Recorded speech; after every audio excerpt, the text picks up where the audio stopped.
कांग्रेस में जब आप गए तो फिर आपने आजीविका के लिए क्या शुरू किया? ऐसा है उस समय, क्योंकि ज़्यादा खर्चा राजनीति में नहीं था।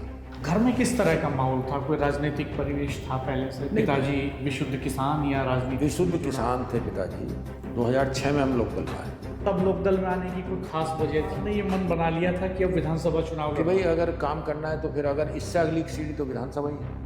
तो जो साहब से जो पहली मुलाकात हुई आपकी, उसको कैसे याद करेंगे? वो कहाँ हुई थी? असल में क्या बातें हुई थी? उनके अंदर कोई बनावट नहीं थी, ना पहनने में, ना बोलने में, ना दिखाने में, कोई बिल्कुल भी नहीं। उसके लगता था इतने बड़े लीडर से हम बात कर रहे हैं। बहुत ही सरल व्यक्ति थे चौधरी अजीत सिंह जी। बनाते हैं तो 2007 में जिलाते हैं। चौधरी अजीत सिंह जी ने आपको जिला अध्यक्ष बनाया, आपको प्रतिनिधि बनाया अपना, तो तब आपको लगा कि अब विधानसभा का रास्ता खुलने जा रहा है? पूछते भी नहीं किससे किसको लड़ाना, तो इसलिए वहाँ कोई जाके बताना कि जी मैं लड़ूंगा तो कोई तुक थी नहीं बताने की। जो बताएगा तो इसका मतलब ये है कि उसको वो जानते नहीं।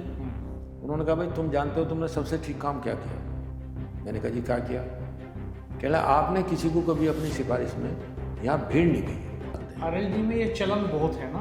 आरएलडी का बागपत जिले का हर आदमी चंदौली से टिकट चाहता है और मेरठ जिले का हर आदमी सिवाल खास से टिकट चाहता है। आपने तो नज़दीक से देखा है इतना ज़्यादा कंपटीशन सिवाल खास में रहता है कि पार्टी के भीतर कई और लोग भी टिकट के दावेदार थे। मौजूदा सांसद बागपत से डॉक्टर राजकुमार सांगवान, सुनील रोहटा, सभी लोग, ये सब लोग दावेदार थे। तो इन लोगों की क्या भूमिका रही चुनाव में?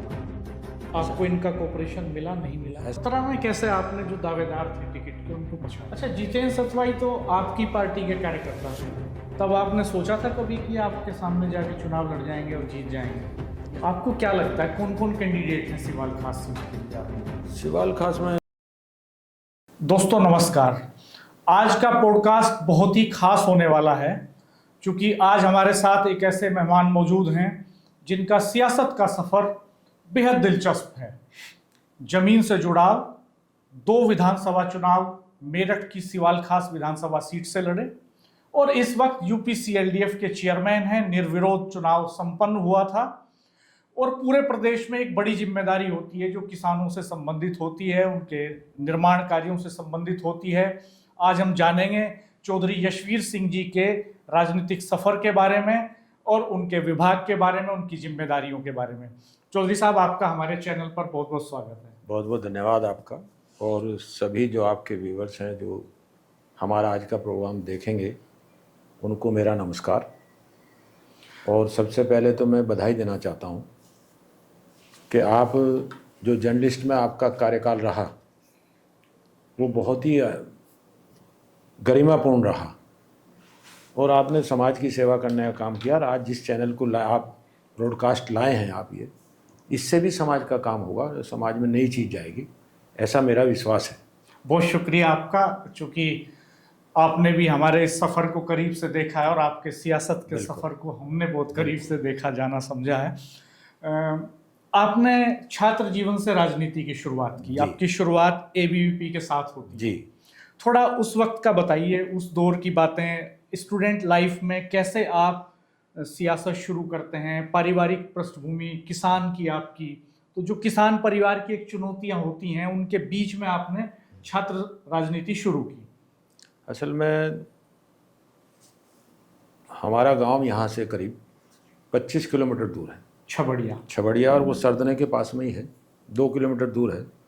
तो उस ज़माने में जब हम पढ़ते थे तो साइकिल नहीं हुआ करती थी, पैदल जा कर के जाना और फिर आकर के घर का काम, किसान का काम अपना करना, ये दिनचर्या में शामिल था।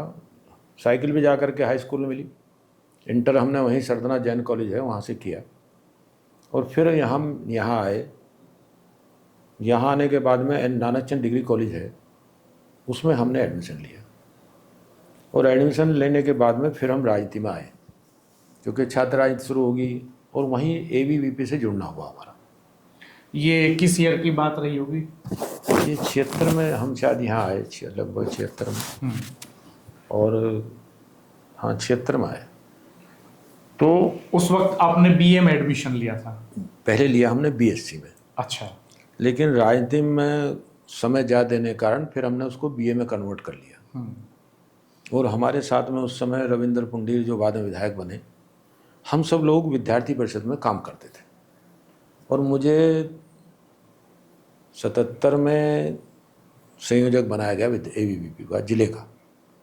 हमारे सीनियर थे अमित अग्रवाल जी, अरुण वशिष्ठ जी, ये सीनियर थे मेरिट कॉलेज, ये भी उससे ही थे। हाँ, ये भी छात्र राजनीति और से है। उस समय कार्यालय हुआ करता था आपका इसमें जो बिल्कुल बच्चा पार्क पे, इसके ऊपर की तरफ कार्यालय था। संगठन मंत्री थे रामाधीन सिंह।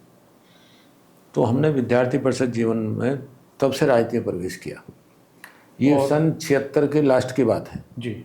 तो वहाँ से आप फिर चले आए कांग्रेस में? नहीं, वहाँ से भी हम कई साल वहीं रहे। और आदरणीय यहाँ रामलाल जी, उनके संपर्क, यहाँ रामलाल जी उस समय क्षेत्र प्रचारक थे, तो जो बाद में भारतीय जनता पार्टी के राष्ट्रीय महामंत्री, उनके संपर्क में भी हम आए तब। और काफ़ी दिन तक हम उसमें रहे। यहाँ जिले के युवा के अध्यक्ष भी रहे हम, भाजपा के। यहाँ ब्रह्मपाल जी मेन के अध्यक्ष थे और मैं युवा का अध्यक्ष था। उसके बाद फिर हम चले गए कांग्रेस में। दयानंद गुप्ता, जकीउद्दीन उस समय टीम हुआ करती थी जी। हम उनके साथ कांग्रेस में रहे फिर लगातार। कांग्रेस में जब आप गए तो फिर आपने आजीविका के लिए क्या शुरू किया? असल में आजीविका के लिए जो आप देख रहे हैं ईवीच चौराहा जी, ईवीच चौराहे पे बिल्कुल मेडिकल स्टोर हमने खोला, क्योंकि बिना कारोबार के तो काम चलता नहीं। तो मेडिकल स्टोर खोला, और मेडिकल स्टोर बहुत लोकेशन वाइज वो बहुत अच्छा लोकेशन था। हाँ, बहुत सारे डॉक्टर्स वहाँ दोनों तरफ वो खुलता है जी। तो वहीं से हमने शुरू किया काम अपना। तो आप खुद बैठते थे कुछ समय? हम भी बैठते थे कुछ समय, और लोगों से मिलने जुलने का एक स्थान बन गया मेरठ शहर के अंदर बिल्कुल जी। तो वो भी हमारा लोगों सर्किल बढ़ता गया और फिर वहाँ काम भी बढ़ता रहा। तो कैसे तालमेल बिठाया आपने आजीविका की लड़ाई एक तरफ, दूसरी तरफ सियासत में आगे बढ़ने की लड़ाई? ऐसा है उस समय, क्योंकि ज़्यादा खर्चा राजनीति में नहीं था, क्योंकि इतने साधन की आवश्यकता नहीं थी। अब साधन ज़्यादा चाहिए, घोड़ा गाड़ी सब, उस समय इतना व्यवस्था नहीं थी। और मेडिकल स्टोर बहुत अच्छा चलता था हमारा। अब क्या वाहन रखते थे आप उस समय? उस समय तो स्कूटर था। तो उस समय कार की जरूरत कोई महसूस नहीं कोई नहीं जरूरत महसूस होती थी। तो कार तो बाद में, जब ये मारुति कार आई तब हमने मारुति कार ली, नहीं तो उससे पहले तो स्कूटर था। और उस समय स्कूटर से राजनीति करते थे सब लोग। कई लोगों ने वो स्कूटर अपने घर में सहेज के रखा है, आपने भी रखा है? नहीं, वो हमारे पे नहीं है वो, क्योंकि वो घर हमारा इतना बड़ा नहीं था। लेकिन अच्छा, उस समय मोहनलाल कपूर जी हुआ करते थे, ध्यान होगा आपको, जो विधायक रहे शहर से जनसंघ के। हाँ, वो भी सब स्कूटर चलते थे, जमाना वो स्कूटर का ही था। वो तो सब ज़्यादातर विधायक रेल में यात्रा करते थे या बस में करते थे। और इलाज के लिए प्यारेलाल था। तो वो उस जमाना अलग था बिल्कुल। उस वक्त का शहर कैसा था, थोड़ा ये बताइएगा, क्योंकि अब तो मेरा शहर बहुत विस्तार ले गया है। शहर अब बहुत बड़ा हो गया है। उस समय शहर तो बीच में ही था, जो कुछ था आपका, और कंकरखेड़ा खाली था आपका। अब आप देखिए कंकरखेड़े से आगे डबल हो गया, पूरा हाईवे बन गया आपका, हाईवे सारा बच गया। तो मेरठ का डेवलपमेंट बहुत हुआ उसके बाद में। घर में किस तरह का माहौल था? कोई राजनीतिक परिवेश था पहले से? पिताजी विशुद्ध किसान या राजनीति? विशुद्ध किसान थे पिताजी, और राजनीति से उनका कोई लेना देना दूर तक नहीं था। वो तो राजनीति में तो हम ही छात्र जीवन में जुड़े ABVP से। हमारा भी जब तक हम सरदना रहे तो कोई राजनीति से कोई मतलब नहीं था। हम तो ABVP से जुड़े यहाँ आने के बाद। फिर आप सेठ दयानंद जी के साथ कांग्रेस में आए? कांग्रेस में चले गए। तो कांग्रेस में लगभग कितने साल आपने सियासत की? हम वहाँ लगातार उसमें रहे, और मेरे ख्याल में 2006 में हम लोकदल में आए। तो 2006 तक कांग्रेस में कोई संगठन की जिम्मेदारियां? सारी जिम्मेदारी रही, जिले में भी रही, प्रदेश में भी रही। मैं प्रदेश में उसमें रहा। फिर तिवारी कांग्रेस बनी थी उस समय, ध्यान होगा आपको, NR राव, ND तिवारी के, उसमें भी हम गए। तो उसमें प्रदेश में उपाध्यक्ष रहे। तो वो एक खेमा मोहसिना किदवई, अर्जुन सिंह वगैरह सब टूट करके ये सब लोग खेमा बनाता तिवारी जी के नेतृत्व जी। तो 2006 में फिर हम लोगों ने वापस फिर कांग्रेस में एक हुए, फिर जिम्मेदारी मिली वहाँ। लेकिन फिर वो हम सब लोग तीनों आदमी, हम दयानंद गुप्ता जी और जकीउद्दीन साहब, लोकदल में आ गए 2006 के आसपास। आप 2006। तो तब लोकदल में आने की कोई खास वजह थी? असल में खास वजह ये थी कि जो हमारा क्षेत्र है वो लोकदल प्रभावित था, क्योंकि वहाँ वो जो क्षेत्र है बरनावा था उस समय। तब आपने ये मन बना लिया था कि अब विधानसभा चुनाव कि भाई अगर काम करना है तो फिर अगर इससे अगली सीढ़ी तो विधानसभा ही है। तो उसके लिए लोकदल, क्योंकि हमारा क्षेत्र जो बरनावा था वो जाट बाहुल क्षेत्र था, मतलब लोकदल बाहुल क्षेत्र था। हाँ, 2012 में खत्म हुई वो। चौधरी साहब का प्रभाव था जी। और वो भी चाहते थे हम लोगों को उनका सिवाल खास तब रिजर्व होती थी। हाँ, तब तो रिजर्व वहाँ कोई स्पेस था नहीं, तो बरनावा को आपने बरनावा कार्य क्षेत्र बनाया। और दूसरा ये भी था कि चौधरी साहब चाहते थे हम लोग ग्रुप को, हमारे एक पूरे को, क्योंकि यहाँ चुनाव हुआ था जिला पंचायत का जिसमें अनिल यादव लड़े थे। चौधरी साहब कैबिनेट मंत्री थे और अनिल यादव जी लड़े थे जी। और उस समय चुनाव हुआ था सरोजनी अग्रवाल से, तो सरोजनी अग्रवाल जीती थी और वो उनका कैंडिडेट हार गया था। तब मेरठ बागपत एक ही जिला था। बागपत तो 97 में जिला। चौधरी साहब ने तब से ही प्रयास किया, उनकी तरफ से ही प्रयास था, तब हम लोगों ने पार्टी ज्वाइन की। तो चौधरी साहब से जो पहली मुलाकात हुई आपकी, उसको कैसे याद करेंगे? वो कहाँ हुई थी, असल में क्या बातें हुई थी? चौधरी साहब जो पहली मुलाकात हुई उस समय अनुराधा चौधरी जी थी वहाँ, तो वो मेरठ आई, मेरठ से बातचीत हुई सर्किट हाउस में, फिर हम दिल्ली गए, चौधरी साहब से मुलाकात हुई उनके आवास पे ही। और चौधरी साहब पहली मुलाकात में लगा कि वो बहुत सरल व्यक्ति थे, उनके अंदर कोई बनावट नहीं थी, ना पहनने में, ना बोलने में, ना दिखाने में, कोई बिल्कुल भी नहीं। उसके लगता नहीं था इतने बड़े लीडर से हम बात कर रहे हैं। बहुत ही सरल व्यक्ति थे चौधरी अजीत सिंह जी। और मेरे ख्याल में आध पौन घंटा बात हुई। कुछ याद पड़ रहा है क्या बातें हुई होंगी? नहीं, बात ये हुई कि भाई ठीक है, आप लोग आओ, आपका सम्मान है, और किसानों मजदूरों के लिए काम करना मिल करके। और एक जो हमारे यहाँ इस क्षेत्र में कहो या आसपास के जिलों में कहो, क्योंकि यहाँ किसान राजनीति बहुत महत्वपूर्ण है, किसान राजनीति जो है वो यहाँ महत्वपूर्ण है। किसान राजनीति के लिए लोकदल से बढ़िया कोई प्लेटफॉर्म था नहीं उस समय। आपने फिर सिवाल खास से चुनाव लड़ा? नहीं, हम 2007 में चौधरी साहब ने जिलाध्यक्ष बनाया। हमारी कोई ऐसी इच्छा नहीं थी, लेकिन उन्होंने कहा नहीं जिम्मेदारी तुम संभालो और तुम्हें जिलाध्यक्ष बनाते हैं, तो 2007 में जिलाध्यक्ष बना। 5 साल मैंने फिर काम किया। 12 तक आप जिलाध्यक्ष रहे? 12 तक मैं रहा 2018 तक, 2017 के 17.5 मतलब 17 के 6 महीने बाद। तो उस समय जिलाध्यक्ष के रूप में हमने अपना काम किया। चौधरी साहब, इस बीच आप चौधरी साहब के प्रतिनिधि भी रहे? हाँ, प्रतिनिधि भी रहे, चौधरी साहब मंत्री भी रहे, हम प्रतिनिधि रहे उनके। और काम करने का नतीजा ये हुआ कि लोगों से जुड़ा हुआ जो भी समस्याएं थी उनको उठाते थे मजबूती से, क्योंकि विपक्ष में रहे तो इसलिए।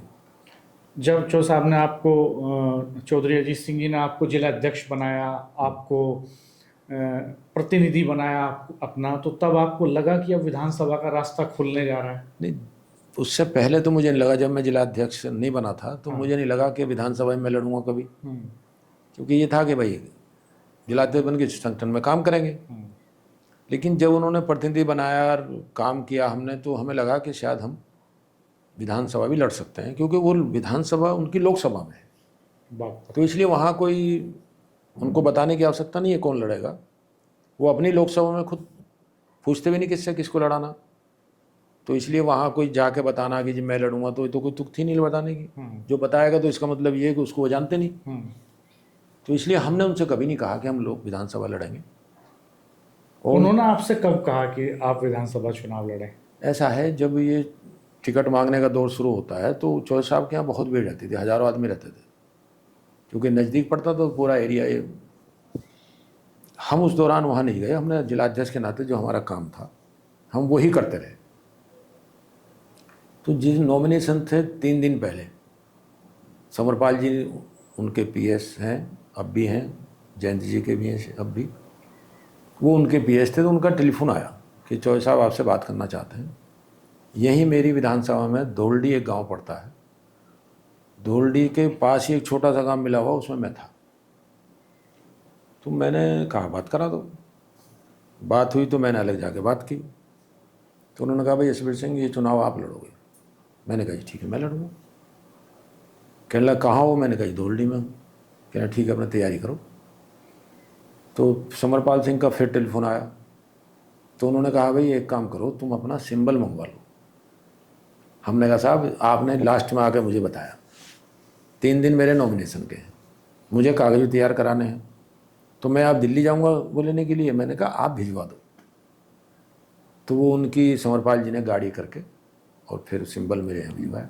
तब तक आप तैयार नहीं थे मानसिक रूप से कि भाई आपने पेपर्स तैयार कर लिए या आप लोबिंग कर रहे हो कि मुझे मिल जाए? वो लोबिंग तो बिल्कुल की ही नहीं।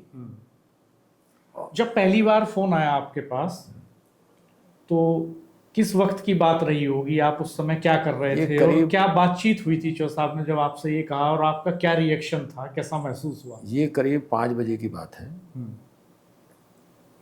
और उसमें जो जो धोलडी है, धोलडी से बिल्कुल सटा हुआ ही गाँव तो अलग बोलते हैं, लेकिन धोलडी में आता है। तो उसमें गुजर और जाट मेनली ये हैं, और थोड़ी थोड़ी वोटें ज़्यादा नहीं है। तो उस समय उनके बीच में मैं गुजर समाज में था, क्योंकि मुझे ये था कि मैं जिलाध्यक्ष हूँ, या तो मुझे मिलेगा, नहीं जिसको मिलेगा मुझे लड़ाना, और लड़ा करके यहाँ हमारी जीत होनी चाहिए, क्योंकि ये चौधरी साहब का क्षेत्र है। उसीलिए मैं प्रयास लगातार 5 साल भी काम किया, और उस समय और ज़्यादा काम कर रहे थे।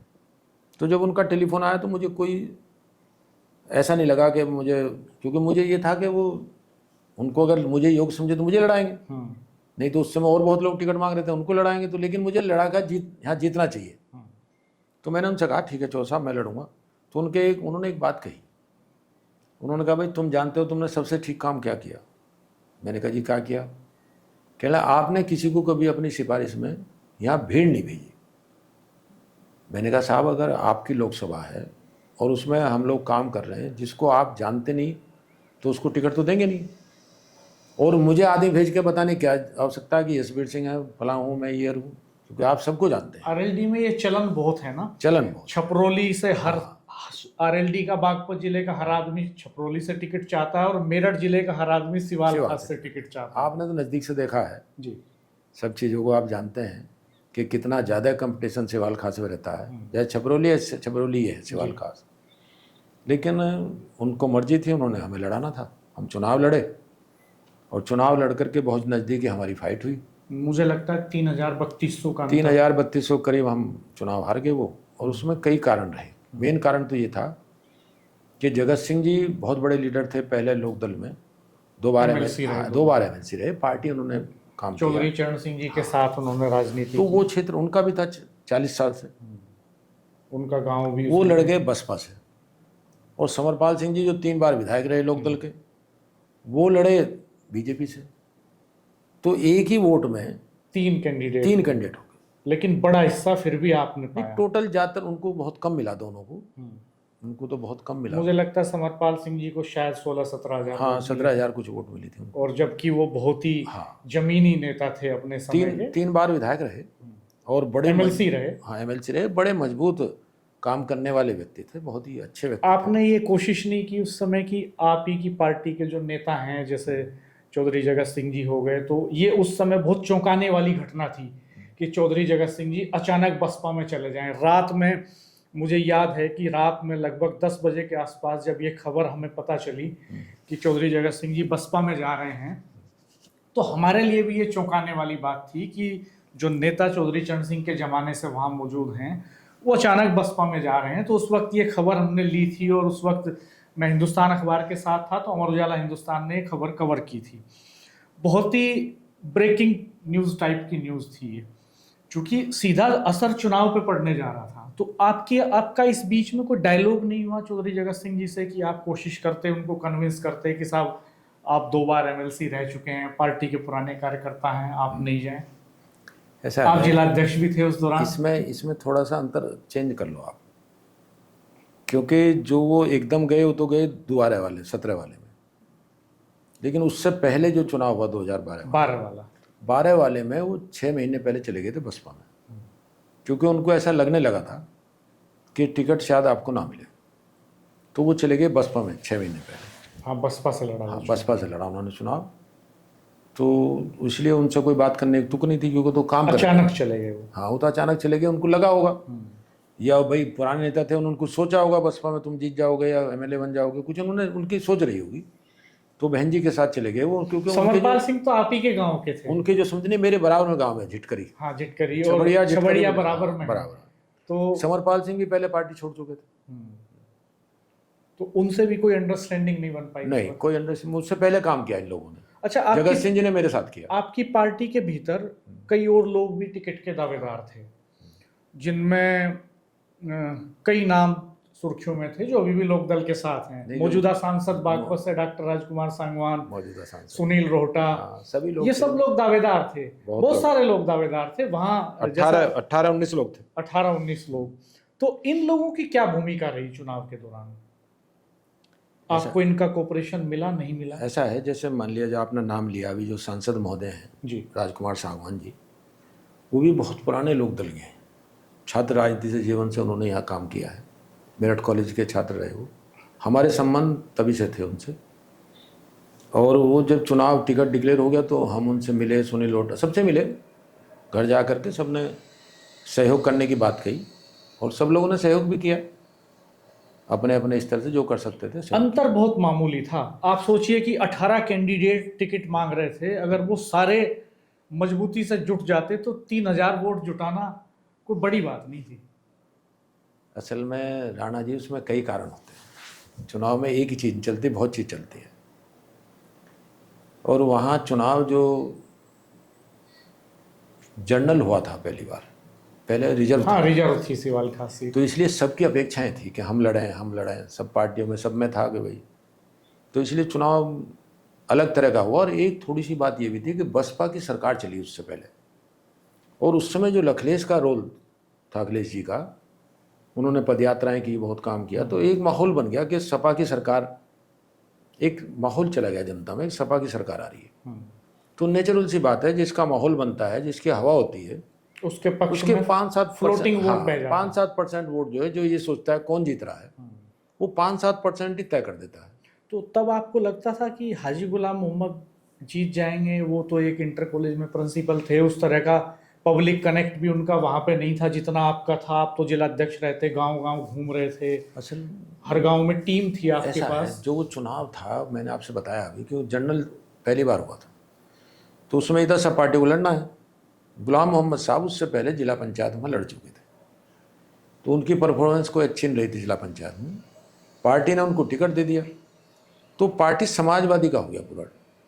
समाजवादी की जीतने की उम्मीद हमें नहीं थी, जीतने की उम्मीद तो हमें अपनी थी, लेकिन जैसे जैसे चुनाव चलता रहा, जो लहर बन कर चली, उस लहर के अनुसार लोगों ने 5-7% वोट ने उनको वोट कर दिया, और तभी हम, और उसका कारण एक और भी रहा कि 3 जाट भी लड़ गए, एक ही वोट से लड़ गए। उन्होंने भी उसी वोट में काम किया और मैंने भी उन्हीं वोट में काम, एक ही पार्टी से निकले एक ही पार्टी में काम किया, एक ही जिले में किया, एक ही क्षेत्र में किया, तो एक प्रभाव उनका भी पड़ा। तो आप क्या मानते हैं कि पॉलिटिक्स में ये भी एक बड़ी चुनौती है कि आपको पहले लड़ना है ज़मीन पे, फिर टिकट हासिल करना है, और टिकट हासिल करने के बाद पार्टी के भीतर के अंतर विरोध और पार्टी के बाहर के लोगों से लड़ना, कितना चुनौतीपूर्ण काम है सियासत आपकी नज़र में? असल में ये हर पार्टी में है, कोई लोकदल में नहीं, हर पार्टी में होता है कि एक से ज़्यादा लोग टिकट मांगते हैं, मिलता एक को है, तो इसलिए वो भी एक चुनौती कि आप टिकट आपको मिल गया तो फिर आपको लड़ना है। लेकिन जब आप रोज़ काम करते हैं और रोज़ आप जनता में रहते हैं, रोज़ आप उनकी जनता के मुद्दे उठाते हैं, तो फिर चुनाव लड़ना कोई मुश्किल नहीं होता, क्योंकि आप तो रोज़ ही चुनाव लड़ रहे हैं। 17 में कैसे आपने जो दावेदार थे टिकट के उनको पछाड़ा? 17 में फिर आपने हासिल 17 में ये हुआ कि 17 में जगत सिंह जी पार्टी में दोबारा आ गए चुनाव हारने के बाद में, क्योंकि मुझे करीब 56,000 वोट मिला, 56 और 58 इनको मिला, 58 कुछ इनको मिला, 56 के करीब मुझे मिला जी, और इनको मिला 44 के करीब जगत सिंह जी को, और 17-18 मिला उनको समरपाल। हाँ, तो काफ़ी अंतर था सब में हम में। तो जगत सिंह जी दोबारा फिर पार्टी में आ गए 2 साल बाद, पार्टी में आ गए तो फिर वो टिकट का मामला चला फिर। तो उस समय तक चौधरी साहब ने पार्टी जयंत चौधरी जी को आगे कर दिया। जयंत चौधरी जी डिसीजन लेने लगे थे उस समय में, और वो मैच्योर हो चुके थे, वो काफ़ी चीज़ें देखते थे, सीखते थे। तो हमें कोई वो नहीं था, हमें तो ये था भाई जिला अध्यक्ष हैं, वही सोचते मिलेगा लड़ेंगे, नहीं तो कोई बात नहीं। हाँ, और एक चुनाव आप लड़ भी चुके थे, जो भी लड़ेगा उसकी मदद करेंगे, क्योंकि हमारी जिम्मेदारी बनती है। अच्छा, आपको एक कॉन्फिडेंस भी होगा कि भाई मेरे पास तजुर्बा भी है चुनाव लड़ने का, एक तो शायद मुझ पर ही भरोसा जताएंगे। असल में तजुर्बा क्या, आप ये है कि आपका वर्क कितना है क्षेत्र में, क्योंकि वो चौधरी साहब दिल्ली और क्षेत्र में लगातार संपर्क में। चौधरी साहब की एक नेचर थी कि वो आम आदमी से टेलीफोन से बात कर लेते थे। चौधरी अजीत सिंह सुबह 6 बजे से रात को 10 बजे तक पत्रकार बंधुओं से बात कर लेते थे, जो मौजूद लोग हैं उनसे बात कर लेते थे।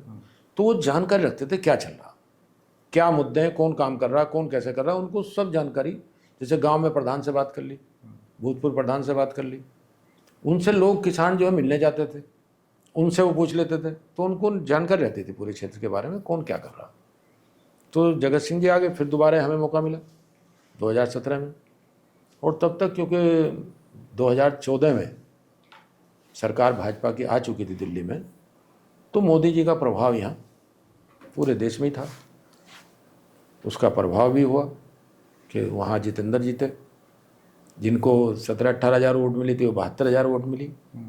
तो एक पोलराइजेशन हो गया और सब सपा की सरकार के खिलाफ हुआ। अच्छा, जितेंद्र सतवाई तो आपकी पार्टी के कार्यकर्ता थे, तब आपने सोचा था कभी कि आपके सामने जाके चुनाव लड़ जाएंगे और जीत जाएंगे? ये संभावना जितेंद्र जी पहले प्रमुख भी लड़ना चाहते थे, ये जान्नी ब्लॉक की, और ये वहाँ इनका इंटर कॉलेज भी है, इनके पिताजी वहाँ वो थे और अच्छा परिवार था इनका। ज़्यादातर ये जगत सिंह जी के साथ रहा करते थे, पार्टी में ही काम करते थे। तो ये उनको बीजेपी ने ठीक समझा, तो बीजेपी ने उनको टिकट दे दिया।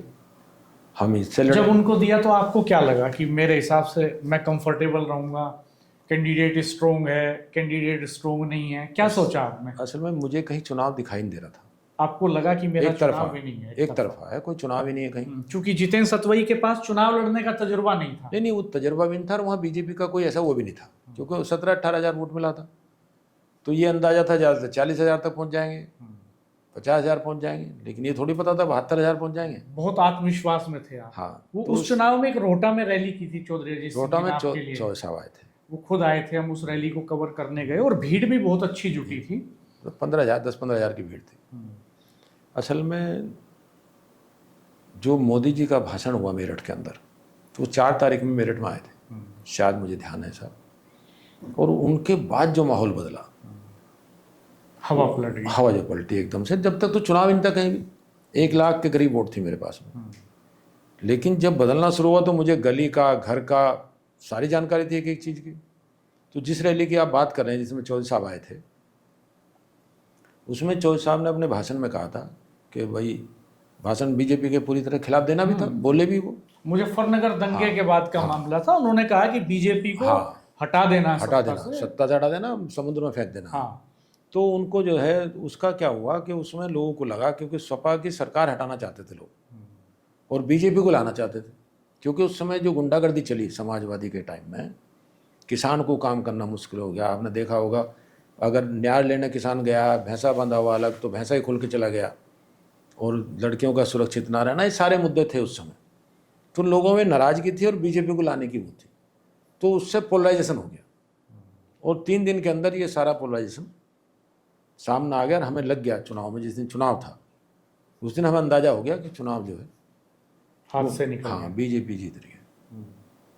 क्योंकि एक एक चीज़ की जानकारी, क्षेत्र के बारे में, एक एक गली मोहल्ले की, घर की जानकारी। तो क्या यहीं से आपने मन बना लिया था कि अब भारतीय जनता पार्टी की तरफ जाना है? गए तो आप 2022 में जब खतौली का उपचुनाव था, तो ये फैसला लेने का मन उसी के बाद से बनना शुरू हुआ था?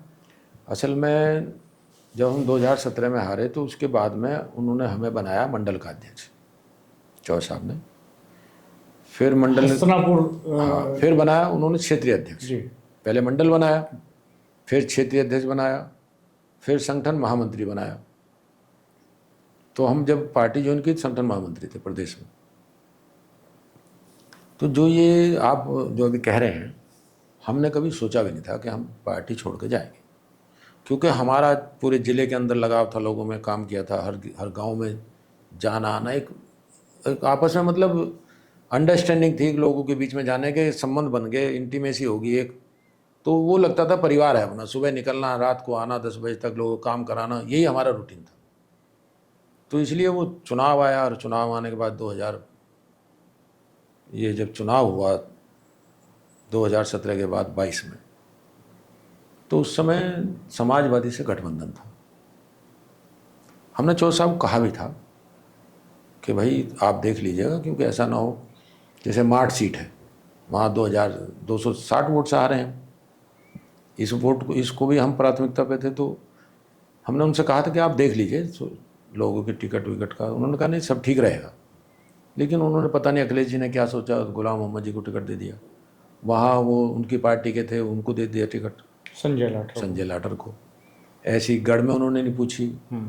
तो ये चीज़ें ऐसी थी जिससे थोड़ा सभी को कष्ट हुआ, जो भी लीडर थे। क्योंकि अगर मेरठ में एक सीट पे भी हम नहीं लड़ेंगे, लोकदल नहीं लड़ेगा भाई, एक सीट तो शिवाली थी लड़ने वाली, एक ही सीट थी और उसी पे सारे प्रत्याशी भी थे। उसी पे सारे प्रत्याशी भी थे। आपने वही टिकट उसको दे दिया अपनी पार्टी के आदमी को। तो इनको जो पहले गुलाम मोहम्मद साहब को टिकट मिला था वो सिंबल था उस समय इनका उसका साइकिल का, लेकिन फिर वो चेंज किया चौथ साहब ने। हमने कहा इसको चेंज लेकिन उस बीच एक खबर ये भी आई सुर्खियों में कि आपको टिकट नहीं मिल रहा था, टिकट डॉक्टर राजकुमार सांगवान का हो रहा था, ऐसी चर्चाएं थी। मेरे पास ऐसी कोई पुख्ता खबर नहीं है, लेकिन ये कहा गया कि साहब वो डॉक्टर सांगवान का टिकट हो रहा था, आपका नहीं हो रहा था। इसमें क्या सच्चाई है? ऐसा है, देखो वो तो उनके जहन में तो होगा, जैन जी के, क्योंकि ये तो किसी को पता नहीं था वो क्या सोचते हैं। लेकिन सांगवान जी तो हमसे बहुत सीनियर थे। सांगवान जी, जगत सिंह जी, समरपाल जी, ये तो बहुत सीनियर थे। समरपाल जगत ने, हमारे सांगवान जी ने टिकट तो 12 में मांगा, 12 में मांग चाहते थे वो, 17 में भी चाहते थे वो। तो ऐसी 22 में पता नहीं हमें मिलता है उन्हें मिलता। लेकिन हमारे लिए ऑप्शन भी था, वो था गढ़ का। अच्छा, ये विकल्प भी था? वो भी था कि अगर हम चाहेंगे तो गढ़ भी लड़ सकते हैं, लेकिन वो गढ़ भी सीट चली गई। तो फिर चौहान साहब ने हमसे कहा, उनका टेलीफोन आया रात को, जैसे टिकट हो गया भाई, ऐसा ऐसा मामला हो गया। मैंने कहा जी कोई बात नहीं, जब गठबंधन में है तो फिर कोई बात नहीं, फिर जिनको हो गया उनको लड़ाएंगे। तो उन्होंने कहा तुम कहाँ लड़ोगे अब?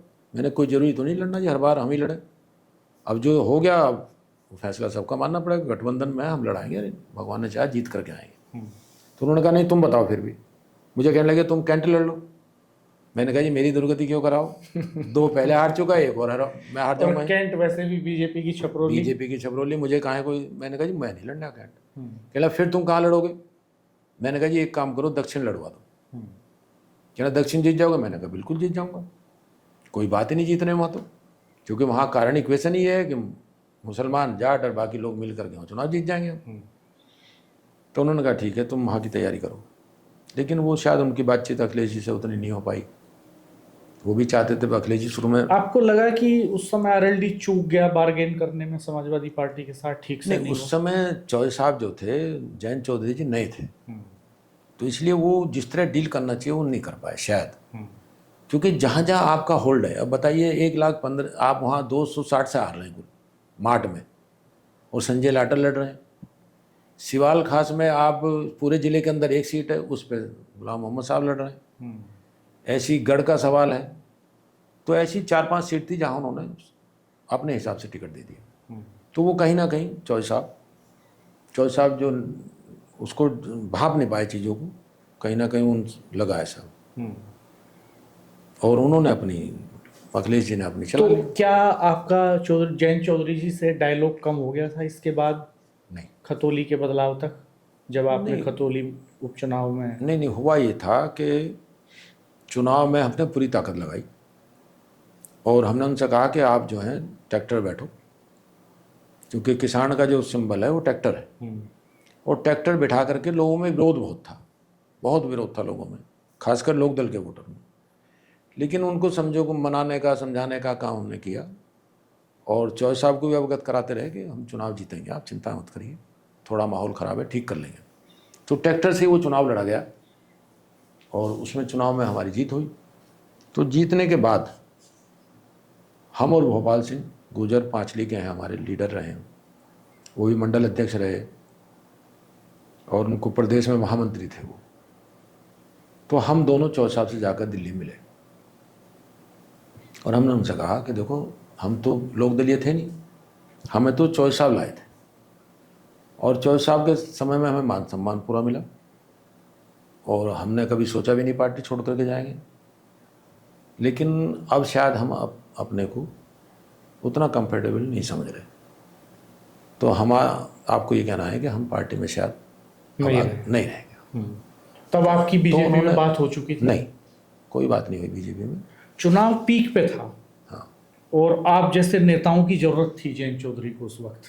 नहीं, पीक पे नहीं था चुनाव, उसको तो हमने लड़ाया उनको। नहीं, वो तो लड़ाया आपने, लेकिन जब खतौली का उपचुनाव आता है, खतौली के उपचुनाव में, तो खतौली के उपचुनाव में आपने पार्टी बदली, और ये वो वक्त था जब सत्ता के खिलाफ चुनाव था। और प्रधानी की तरह वो चुनाव लड़ा गया। हालांकि जीत आरएलडी की हुई उसमें, लेकिन बहुत लोगों ने ज्वाइन किया उस वक्त बीजेपी को, और आपने भी ज्वाइन किया। तो क्या बीजेपी ने आपसे संपर्क किया था उस समय? बिल्कुल, मैंने संपर्क कभी नहीं किया। वो 2 महीने से मेरे संपर्क में थे, लेकिन उनको ये मालूम था कि ये लोकदल से मतलब उतने कंफर्टेबल नहीं है, जबकि हमारे ये उन्होंने भाप लिया था, ये उनको लग रहा था। तो तभी 2 महीने से वो कम संपर्क में थे उनके लोग। और तो मन एक कहे उनको आए थे हम चौधरी साहब को। हमने जब गुलाम मोहम्मद साहब का चुनाव हुआ तब भी हमने नहीं सोचा था हम पार्टी छोड़ेंगे, क्योंकि हमने कहा चलो डिसीजन हो गया, कोई बात नहीं, अगली बार मौका मिलेगा। हाँ, नहीं मिलेगा, हमें नहीं मिलेगा, किसी और को मिलेगा पार्टी में। लेकिन कुछ चीज़ें ऐसी रही जिसकी वजह से तो 2022 में हमने 2 महीने पहले उन्होंने संपर्क किया, बातचीत चलती रही, हिम्मत ही नहीं हुई पार्टी छोड़ने की, क्योंकि जिन लोगों से लगातार हम 17 साल तक काम करते रहे उन लोगों को छोड़ने का मन नहीं था कि भाई चलो दूसरी पार्टी में जाएंगे तो फिर। लेकिन फिर तय करना पड़ा, तो हम भोपाल से कई लोग चले गए। जब आप गए उधर तो बहुत लंबे समय तक कोई जिम्मेदारी भी नहीं मिली आपको। हाँ, इंतजार लंबा रहा। तो क्या इस बीच लगा कि फैसला गलत हो गया? कभी नहीं लगा। नहीं लगा। उसका कारण था क्योंकि हम विद्यार्थी परिषद में रह चुके थे, हमारी जो राजनीतिक शुरुआत थी वो उसी से थी। तो आपको ये भरोसा था कि यहाँ नहीं, जगह मिलेगी? हमें ये भरोसा था कि बड़ी पार्टी है, पार्टी में काम करने का मौका मिलेगा, संगठन में मिलो चाहे कहीं मिलो, पार्टी में काम करने का जिम्मेदारी मिलेगी जरूर कभी ना कभी। और हम पार्टी में काम करते रहे, उस दिन से ही काम शुरू कर दिया हमने। फिर ये जो जिम्मेदारी है ये कैसे मिली आपको, थोड़ा इसके बारे में? असल में जो भारतीय जनता पार्टी है, यहाँ काम करने का तरीका बिल्कुल अलग है। यहाँ जिसको जिम्मेदारी मिलनी है उसको भी नहीं पता तुम्हें क्या जिम्मेदारी मिलनी है, क्योंकि पार्टी मंथन करने के बाद, चाहे वो टिकट का मामला हो, संगठन का मामला हो, वो सारी चीज़ों को देख करके मंथन करके तय करती है कि किसको क्या जिम्मेदारी देनी है। तो इसके बारे में तो हमें पता ही नहीं था वो कहाँ क्या करेंगे, कहाँ बनाएंगे, नहीं बनाएंगे, कुछ नहीं, वो तो रूटीन का काम था। और जेपीएस राठौर इसके मंत्री हैं सहकारिता, उनका टेलीफोन आया तो उन्होंने कहा कि एसबीर सिंह बोल रहे हैं। मैंने कहा हाँ साहब बोल रहा हूँ। कहला मैं जेपीएस राठौर बोल रहा हूँ। तो मैं जानता सहकारिता मंत्री है। मैंने कहा नमस्कार साहब, जी बताइए। कहला भाई आपको किसी ने, प्रदेश अध्यक्ष जी ने कुछ बताया? हमने कहा नहीं जी। फिर ब्रज बहादुर जी उस समय सहकारिता के वो प्रभारी थे प्रदेश के, उन्होंने कहा टेलीफोन आया कोई? मैंने कहा नहीं जी। तो शायद उनको लगा कि कोई एसबीर सिंह कोई और है, फिर अगर इसको पता ही नहीं है तो फिर कोई और है। तो उन्होंने कहा अच्छा मैं 10 मिनट बाद बात करता हूँ आपसे। मैं ठीक है जी। 10 मिनट बाद उनका टेलीफोन आया। कहना भाई एसबीर सिंह तो आप ही हो, लेकिन आपको कुछ पता ही नहीं है, आपको चेयरमैन लड़ना है। किसका चेयरमैन? मैंने कहा जी किसका चेयरमैन? कहना ये उत्तर प्रदेश राज्य निर्माण एवं श्रम विकास सहकारी संघ है, जिसका कोऑपरेटिव के माध्यम चुनाव होगा और उसमें आपको लड़ना है। मैंने कहा जी मुझे जानकारी तो नहीं है, लेकिन जब आप कह रहे हैं तो फिर पार्टी का डिसीजन जो भी वो करेंगे। तो तब ये कितने वोटर्स थे इसमें अंदाजा? इसमें तो पूरे प्रदेश के अंदर वोट थे करीब, मेरे ख्याल में 80 हज़ार करीब थे, 80 या 82 हज़ार। चुनौतीपूर्ण था थोड़ा निर्विरोध होना? नहीं, निर्विरोध होना, कोई डायरेक्टर बने पहले 12 डायरेक्टर बने, उसमें से 4 तो बने नॉमिनेट और 8 बने हम चुन करके। तो उनसे वो कॉन्स्टेंसी हैं, जैसे इसकी कॉन्स्टेंसी है ऐसी उसकी कॉन्स्टेंसी है। तो इस मंडल, दोनों मंडल से हम बने, मेरठ मंडल, सहारनपुर मंडल। तो कुछ नहीं हो, कोई खास नहीं, निर्विरोध हुए। तो ये क्या जिम्मेदारी है, इसमें क्या काम होता है? ये इसका नाम शॉर्ट फॉर्म तो UPCLDF है। पहले इसका नाम लैकपैड था, लेकिन अब इसका नाम बदल गया, इसका UPCLDF हो गया। इसका बेसिकली काम है निर्माण कराना। जैसे मेरठ में, उत्तर प्रदेश में कई निर्माण निगम है, उत्तर प्रदेश राज्य निर्माण निगम PWD का है, ऐसे ही सिडको है एक, वो अलग संस्था है बिल्कुल। तो ये सहकारी समितियों और सहकारी संस्थाओं से जुड़े हुए निर्माण कार्य देखती है? ये सभी तरह के निर्माण कराती है। और जो हमारे यहाँ श्रम लगता है, लाखों आदमी श्रम लगता है उसमें, चाहे वो लेबर का हो चाहे कैसा भी हो, तो उनका विकास करने का काम भी हम करते हैं। ये तो बहुत महत्वपूर्ण जिम्मेदारी। पूरे प्रदेश में हर मंडल पर हमारा ऑफिस है और हर जिले में हमारे काम चल रहे हैं। कितने प्रोजेक्ट्स चल रहे होंगे इस समय पूरे? करीब 1,500 प्रोजेक्ट है इस समय। 1,500। और अगर इसको अमाउंट में काउंट करें कि कितने अमाउंट के प्रोजेक्ट्स होंगे? करीब होंगे 1,000-1,200 करोड़ का। क्योंकि हमारा जो पिछले साल का टर्नओवर है वो भी करीब 600 करोड़ का है। ये तो एमएलए से बड़ी जिम्मेदारी है। जिम्मेदारी एमएलए को तो विधायक निधि में काम करने का बहुत छोटा सा स्पेस मिलता है। असल में ये क्या है, ये पूरे प्रदेश का, प्रदेश की संस्था है, इसका कार्य क्षेत्र पूरा प्रदेश है और आपको प्रोटोकॉल है। हाँ, पूरे प्रदेश के अंदर आपको जाने आने का मौका मिलता है, काम करने का मौका मिलता है और जनता की सेवा करने का इस मायने में मौका मिलता है कि उसमें निर्माण बढ़िया हो और समय बदता हो। शीर्ष नेतृत्व के संपर्क में रहने का अवसर हाँ, वो भी लखनऊ मिलता है। दूसरी बात यह है कि आपको कुछ करके दिखाने का मौका है कि उसको बढ़िया आप क्वालिटी दीजिए। जनता का पैसा लग रहा है तो बढ़िया बने। मान लिया स्कूल बन रहा है तो बढ़िया बनना चाहिए, तो ये जिम्मेदारी भी आपकी बनती है। तो क्या ये मान के चलें कि ये जो एक्सपोजर है, ये जो ताकत आपको मिली है, ये अब 2027 के चुनाव में फिर सिवाल खास में इस्तेमाल होगी? आप सिवाल खास से कैंडिडेट होंगे? नहीं, सिवाल खास तो नेचुरल सी बात है कि वो जो मुझे लगता है पार्टी तय करेगी तो क्या करना क्या नहीं, या गठबंधन तय करेगा, क्योंकि वहाँ विधायक जो है आरएलडी का है, तो इसलिए मुझे ये लगता है कि वो आरएलडी खाते में रहेगी सीट। कोई नई सीट आपने तलाशी है? नहीं, इस पार्टी में कोई ऐसी जरूर आवश्यकता नहीं है। वो जहाँ आपको आवश्यक समझेंगे वहाँ आपकी जिम्मेदारी देंगे। लेकिन कई बार ऐसा भी तो होता है, जैसा आपने खुद बताया कि प्रयोग हुआ कि गुलाम मोहम्मद साहब थे समाजवादी पार्टी के और टिकट हो गया आरएलडी से, तो ये भी तो हो सकता है आपका जयंत चौधरी से कोई डायलॉग तो होगा जरूर। देखो ऐसा है राणा जी, क्योंकि चौधरी साहब की लोकसभा है, वो चौधरी चरण सिंह जी रहे, चौधरी अजीत सिंह जी रहे, बड़े आदमी थे, और चौधरी साहब तो बहुत बड़े आदमी थे, चौधरी चरण सिंह जी। तो उस सीट पे और लोकदल का जो दायरा है उसमें जयंत चौधरी जी को भी सारी चीज़ों की जानकारी है, तो इसलिए मुझे नहीं लगता इसमें कोई बात है कि वो टिकट आरएलडी का कोई बाहर से लड़ेगा। मुझे ऐसा लगता नहीं, क्योंकि हमने अभी एक पॉडकास्ट किया जितेंद्र सतवई जी का। उन पे लोग हैं, नहीं उन पे अपने लोग हैं जी, उन पे काफ़ी लोग टिकट मांगने वाले हैं। मैं दिलचस्प बात बता रहा हूँ आपको। जितेंद्र सतवई जी का पॉडकास्ट किया हमने, उन्होंने उदाहरण दिया। हाँ, वो एक टर्म एमएलए रहे, दूसरी बार उनका 2022 में टिकट नहीं हो पाया। उन्होंने कहा कि मैं 27 के चुनाव की तैयारी कर रहा हूँ दमदारी से, और बहुत संभव है कि गठबंधन है, अब तो इधर से नहीं मिलेगा तो इधर से मिलेगा। नहीं वो हो सकता है, आप नहीं सोचते ऐसा ना जी, वो अपनी अपनी सोच है। लेकिन क्योंकि मैं संगठन में रहा हूँ लगातार, और तो मुझे ऐसा लगता है कि क्योंकि वो आरएलडी की सीट है, वहाँ उनके पास लड़ने वाले कई लोग हैं। सतवई जी से कैसे ताल्लुकात हैं आपके? सतवई जी से ठीक ताल्लुकात है, पहले भी ठीक थे, अब भी ठीक। मुलाकात होती है? हाँ, होती रहती है।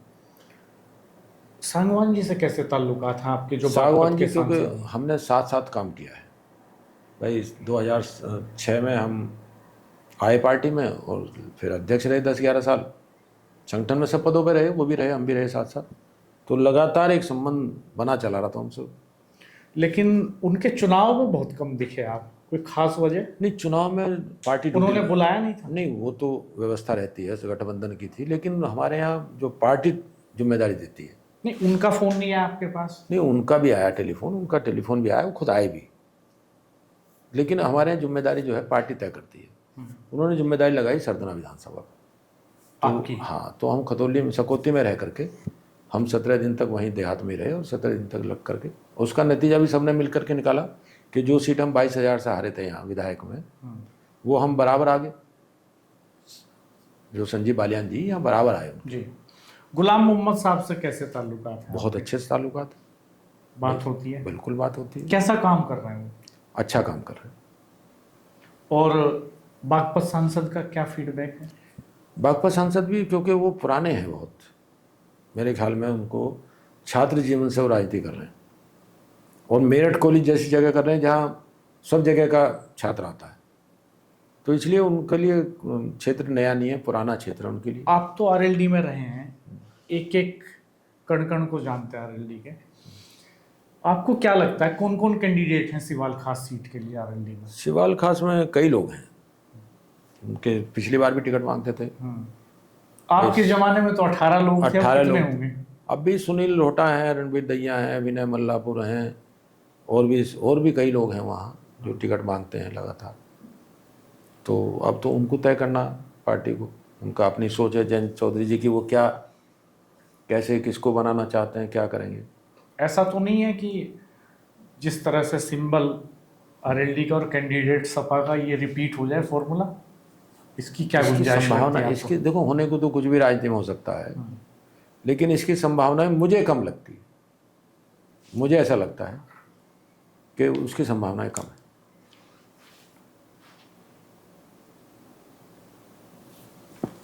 आप ये बताइए कि आपके बेटे संजय वो लगातार एक्टिव दिखाई देते हैं क्षेत्र में, क्या तैयारी है उनकी? असल में एक तो क्योंकि वो जब हम जिलाध्यक्ष थे तो तब भी काम कर रहे थे युवा में, और पदाधिकारी भी थे,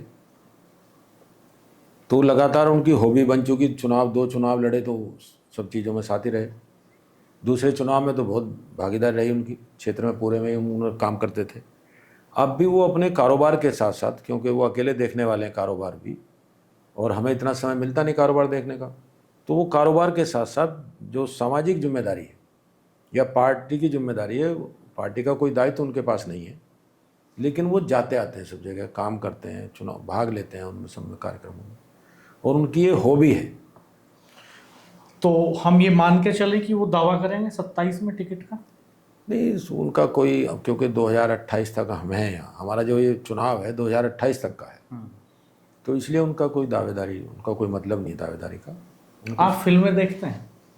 नहीं, अब तो बहुत दिन से नहीं देखी। कब देखी होगी आखिरी फिल्म? पढ़ते टाइम में देखी होगी बस। गीत संगीत का शौक है आपको सुनने? नहीं, वो घर में भजन वगैरह उस तरह की चीज़ें, या रागनी वगैरह देहाती। शेर या कविताएं? कविताएं थोड़ी, शेर और शायरी का ज़्यादा। कोई सुना सकते हैं हमारे दर्शकों को कोई कविता? ऐसा कोई याद याद, पड़ती है? ऐसा कोई आप डायरी लिखते हैं? नहीं। आपने उस वक्त ग्रेजुएशन कंप्लीट कर लिया था, या छात्र राजनीति में के जो झंझावत होते हैं उनके चलते वो कहीं पेच फंस गया था? ऐसा है, हमने बीए में एडमिशन लिया, और वो उस समय सेमेस्टर सिस्टम आपको ध्यान ही है, 2 साल का बीए होता था, 2 साल 4 सेमेस्टर, तो वो 3 साल में पूरा हुआ शायद। तो उसमें क्योंकि राजनीति के अंदर रहने में थोड़ा सा ये रहता है, चुनौतियाँ रहती हैं। हाँ। सामाजिक तौर पे क्या बदलाव देखते हैं आप? हम पिछले दिनों देख रहे थे कई जगह जब सामाजिक कार्यक्रम होते हैं तो उनमें लोग कहते हैं कि साहब मृत्यु भोज का चलन बहुत बढ़ा है, शादियों में बड़ी बारातों का चलन बढ़ा है, और दिखावा एक बढ़ा है समाज के भीतर, बड़े पैमाने पर तलाक हो रहे हैं, शादियां कम उम्र में टूट रही हैं, कम समय में टूट रही हैं। इन सबको कैसे देख रहे हैं? आपके पास तो ऐसे मसले आते होंगे सुलझाने के। असल में क्योंकि सामाजिक जीवन में हम लोग हैं, तो इसलिए इस तरह के मसले देखने को मिलते हैं बहुत, और ये बढ़े हैं। जो आपने अभी कहा कि शादी हुए 2 महीने में अलग होने की बात चलने लगी, तो ये कहीं ना कहीं हमारे परिवारों में जो बच्चों से मतलब कनेक्ट करने की बात है, उसमें कहीं ना कहीं कमी आ रही है, और उसको ज़्यादा बच्चों की देखभाल करने की आवश्यकता है, संस्कार की आवश्यकता है। इसका सबसे बड़ा कारण संस्कार में कहीं ना कहीं कमी है। और जैसे आपने मृत्यु भोज का कहा, इसके लिए पहले भी आर्य समाज से बहुत कोशिश हुई है, और ये होनी चाहिए, क्योंकि एक तो आदमी चला गया, ऊपर से आप दावत कर रहे हैं, तो ये सब चीज़ें हैं। लेकिन सामाजिक ताना बाना हमारा ऐसा है कि अगर आपने किया तो मैं भी करूँगा फिर, और अगर आप करना नहीं चाहते तो जो आपके साथ वाले वो कहेंगे भाई आप यार हद कर दिए, तुम तो भी नहीं कर रहे भाई। तो एक वो समाज में ऐसा वो चल गया, जबकि इसको नहीं होना चाहिए। जैसे आपने भी कहा, अभी शादियों का दिखावा चल गया, ये कि मॉल, फिर मॉल से ख़रीदारी होनी है और बड़े उसमें मंडप में शादी होनी है, और वो खर्चा एक, जबकि उसका मिजान किसान का नहीं है उतना। अच्छा ये बताइए कि क्या महंगाई है इस वक्त?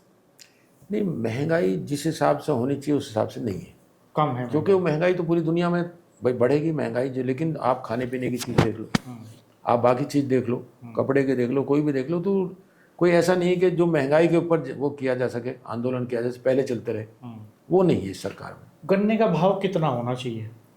गन्ने का भाव निश्चित बढ़ना चाहिए, क्योंकि गन्ने पे जो लागत है वो बढ़ गई, और सरकार भी इस बारे में गंभीरता से विचार कर रही है, और निश्चित ये इस बार किसान की आमदनी दोगुनी हो गई या होने वाली है? असल में उसमें 2-3 चीज़ें हैं। किसान को फ़ायदा हुआ है, जैसे ये काम चल रहा है ये तुम्हारा एथेनॉल वाला, क्योंकि जब तक आप उसको उद्योग से नहीं जोड़ने के, आमदनी बढ़ने की नहीं, ये पैसा आना चाहिए, इन्वेस्टमेंट आना चाहिए। जैसे मान लिया कहीं आप ये देखते हैं कि यहाँ मक्का की खेती है, तो मक्का से संबंधित फैक्ट्री वहाँ लगनी चाहिए। तो उसकी अभी कमी है कि हमारा जो व्यापारी है, जो हमारा उद्योगपति है, वो उतना इन्वेस्टमेंट उधर नहीं कर रहा। आपको लगता है मेरठ में हाईकोर्ट बेंच बनेगी? नहीं, बननी चाहिए, बननी चाहिए। उसका कारण है कि क्योंकि न्याय, जैसे हम कहते हैं न्याय सुलभ और सस्ता हो, तो अब इलाहाबाद जाना पड़ता है पूरा प्रदेश पार करके। अलग प्रदेश का आंदोलन आप चलाते थे लोकदल में? पहले हरित प्रदेश का आंदोलन हम लोग चलाते थे। तो उसका क्या सीन है? अलग होगा प्रदेश, ये बंटवारा होना चाहिए यूपी का कि नहीं? अब ये तो पार्टी तय करेगी, पार्टी की लाइन पे हैं, पार्टी को तय करना है कि उनको बंटवारा करना नहीं करना है। लेकिन पार्टी की भी मंशा ही रहती है कि भाई छोटे प्रदेश अच्छे प्रदेश हैं, अब पार्टी देखती है। अच्छा, ये आरएलडी का जो बीजेपी से गठबंधन हुआ, इससे बीजेपी के बहुत सारे नेता भी नाराज हुए अंदर खाने, और वो नाराजगियां जमीन पे दिखाई देती हैं। क्या आप सहज हैं इस गठबंधन को लेकर, या आपको भी लगता है कि नहीं होना चाहिए? इससे अच्छा कोई गठबंधन हो नहीं सकता, ना आरएलडी के लिए ना बीजेपी के लिए। ये बीजेपी का आरएलडी का स्वाभाविक गठबंधन है। और आपको ध्यान होगा ये चौधरी अजीत सिंह के समय में भी हुआ था, जब 2009 में। हाँ, 14 विधायक जीत करके आए थे, 5 हमारे एमपी जीत करके आए थे। तो ये स्वाभाविक गठबंधन है, इसमें वोटर को भी कोई दिक्कत नहीं है और नेताओं को भी दिक्कत नहीं होनी चाहिए। 27 तक चलेगा? बिल्कुल चलेगा, 29 आगे तक चलेगा, 29 तक भी चलेगा। आप देख लेना इसमें, क्योंकि जयंत चौधरी जो है पढ़े लिखे नेता है। लेकिन एक उनका वोटर इससे बड़ा नाराज हुआ कि उनको राज्य मंत्री का दर्जा दे दिया, उनको साहब कैबिनेट नहीं दिया। ऐसा है, अपेक्षाएं, जो अपना कार्यकर्ता है, अपने उनके वोटर है, उनको भी अपेक्षाएं होती हैं, सबको अपेक्षाएं, लेकिन जो पूरे देश के स्तर पर देखना पड़ता है तो वो जानते हैं जो सरकार चला रहे हैं कि कब किसको क्या जिम्मेदारी देनी है, कब उनको क्या जिम्मेदारी और मिल जाए। अच्छा, किसान आंदोलन में आपको कोई नाराजगी झेलनी पड़ी? किसान आंदोलन में सब किसान इकट्ठा थे और ये वो वक्त था कि आप जो है सत्ता पक्ष के साथ थे, तो कोई नाराजगी झेलनी? ऐसा है, कुछ लोग जैसे ज़्यादातर किसान हमसे संबंधित थे जब लोकदल में थे, फिर बीजेपी में आए, लेकिन बीजेपी में भी किसान है। अब बदलाव आप जब भी तो पार्टी सत्ता में आ गई, नहीं तो सत्ता में क्यों आती पार्टी? क्यों किसान वहाँ भी है, तो किसान आंदोलन चला, उसमें कुछ लोग हमारी विचार। आपको क्या लगता है, आप मान के चलिए जैसे संजय आपके बेटे पॉलिटिक्स करेंगे, तो क्या गाइड करेंगे आप उनके लिए इस मंच से, हमारे मंच से? आपकी घर में डाइनिंग टेबल पर रोज बात होगी, मुलाकात भी होती होगी, लेकिन हम आप मान के चलिए कि यहाँ से आप पूरे उन यूथ को एड्रेस कर रहे हैं जो पॉलिटिक्स में हैं, जो पॉलिटिक्स में आना चाहते हैं, तो क्या करना चाहिए नेता बनने के लिए, क्या जरूरी है? नेता बनने के लिए आपका समर्पण बहुत जरूरी है और जनता की सेवा, इसके अलावा कोई रास्ता नहीं जाता। आप जनता में रहिए, उनकी समस्याओं को हल कराइए, उनके दुख सुख में साथ रहिए, और यही एक तरीका, कनेक्ट करिए लोगों को। जितना ज़्यादा आप कनेक्ट करते चले जाएंगे, जितनी समाज सेवा में जुड़ते चले जाएंगे, उतना ही पार्टी में आपका कद अपने आप ऑटोमेटिक बढ़ता चला जाएगा। क्योंकि पार्टी सब चीज़ों में विचार करती है, वो देखती है, उनको सब पता रहता है कौन आदमी कितना काम कर रहा है। यही हम संजय से कहते हैं कि समाज के बीच में रहो, उनकी सेवा करो। तरीका अलग हो सकता है, आप एजुकेशन में हैं तो एजुकेशन में उनकी मदद करिए, आप गरीब बच्चे हैं उनकी मदद करिए, कुछ लोगों को चिन्हित करिए कि इनकी फीस आप देंगे।